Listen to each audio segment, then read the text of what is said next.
जनपद मुरादाबाद की जिला मुख्यालय पर उस समय एक अलग ही नजारा देखने को मिला जब वहां पर विश्व हिंदू परिषद बजरंग दल द्वारा देश में निरंतर जिहादियों द्वारा हिंदुओं की निर्मम हत्या के विरोध में जमकर धरना प्रदर्शन कर 4 सूत्रीय ज्ञापन जिलाधिकारी के द्वारा महामहिम को सौंपा गया। इस मौके पर बजरंग दल के महानगर संयोजक अभिनव भटनागर ने कहा कि आज देश एक भीषण परिस्थिति से जूझ रहा है। पिछले कुछ समय से निरंतर हिंदू संगठनों, उनके कार्यकर्ताओं और हिंदू नेताओं पर हमले कर उनकी हत्या करने की कई घटनाएं सामने आई हैं। 8 जनवरी 2023 को असम के करीमगंज जिले के लोविरपुरा में बजरंग दल के एक 16 वर्षीय कार्यकर्ता शंभू कैरी की एक जिहादी द्वारा चाकू से गोदकर निर्मम हत्या कर दी गई। पिछले 2 वर्षों में ही बजरंग दल के 9 कार्यकर्ताओं की हत्या हुई है और 32 कार्यकर्ताओं पर हमले हुए हैं। जो घटना अभी दिल्ली में हुई है वह भी चिंता पैदा करती है, जिसमें 2 हत्यारों ने एक हिंदू की निर्मम हत्या कर दी और उसके 32 टुकड़े करने के बाद कहा कि उसके निशाने पर कई हिंदू नेता भी हैं। आतंक फैलाने के लिए किए गए इन हमलों में 2 नई रणनीतियां सामने आ रही है। हमलों के लिए नाबालिगों को आगे किया जा रहा है, जो बकरों की कुर्बानी और मदरसों की शिक्षा के कारण पहले से ही क्रूरता और घृणा से कूट कूट कर भरे होते हैं। कई घटनाओं में उन्होंने हत्या करने वाले गैंग को भी सुपारी दी है। जैसा कि दिल्ली के हत्याकांड से स्पष्ट हुआ है कि देश में जिहादी तत्व घृणा और आतंक का वातावरण निर्माण कर रहे हैं। कभी सर तन से जुदा गैंग सक्रिय होता है तो कभी लव जिहाद या जिहाद के अन्य प्रकारों से हिंदू समाज को आतंकित करने का षड्यंत्र किया जा रहा है। मैं उन जिहादियों को स्पष्ट चेतावनी देता हूं कि हिंदुओं को मजबूर मत करो कि अब हिंदू शास्त्र के साथ शस्त्र उठाना भी जानता है और शस्त्र चलाना भी जानता है। अगर हिंदुओं ने शस्त्र चलाना शुरू किया तो तुम्हारा वंश मिट जाएगा। यह वही लोग हैं जो खाते भारत का हैं और नाचते पाकिस्तान के आगे हैं। मैं उन सभी जिहादियों से कहना चाहता हूं कि यह गांधी के काल नहीं है। यह कोई भी देश को तोड़ने की बात करेगा या आतंकवाद को बढ़ावा देने की बात करेगा, उसका हम ऐसा इलाज करेंगे कि मिसाल बन जाएगा।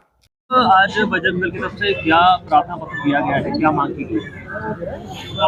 ये प्रार्थना पत्र महामहिम राष्ट्रपति जी को ज्ञापित है।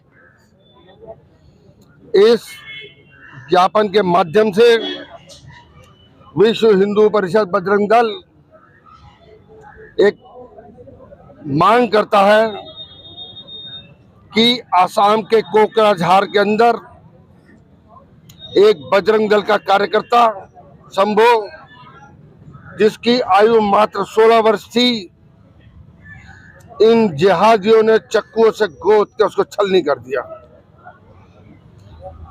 और इस विषय को लेकर के चूंकि बजरंग दल अपने प्रत्येक कार्यकर्ता का देश में या विश्व में कहीं हो उसका ध्यान रखता है, आज पूरे देश के अंदर में राष्ट्रपति को ज्ञापन दिए हैं। अकेला मुरादाबाद ही नहीं, अकेला मेरठ नहीं, पूरे देश के अंदर ज्ञापन प्रेषित करे गए हैं।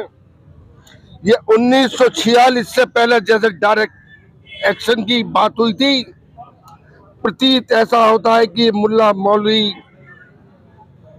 सांसद, विधायक, मुझे उन लोगों के नाम लेते हुए भी शर्म आ रही है, वो लोग इन बातों के लिए प्रेरित करते हैं। इस देश को सांप्रदायिक आग में घुसेड़ने की तैयारी कर रहे हैं। मेरा एक ही निवेदन, एक ही प्रार्थना समस्त धार्मिक गुरुओं से, मुल्ला मौलवियों से, इस देश को धार्मिक अंधता की ओर ना घुसेड़े। यदि अगर हिंदू समाज के बजरंगी खड़े हो गए, सिर छुपाने को जगह नहीं मिलेगी। बस। कौन से विधायक हैं ये आप क्या बताना चाहोगे? कौन से इनका बयान था ये? किसका बयान? अरे ये बयान अब्दुल उवैसी जी देते हैं, भड़काऊ बयान डॉक्टर वर्ग भी देते हैं। तो ये चूंकि इस भारत के संविधान के लोकसभा के सदस्य, मैं इनसे भी एक आग्रह करता हूं, ऐसे बयान ना दें जिससे पता है नाबालिग बच्चे ब्रेन वॉश होके ऐसे कर्म करने के लिए तैयार हो जाते हैं। ज्ञापन के माध्यम से आपने राष्ट्रपति को ज्ञापन भेजा, क्या मांग की? हमने यही मांग करी है कि इन जिहादियों को, ऐसे लोगों को तत्काल गिरफ्तार करा जाए।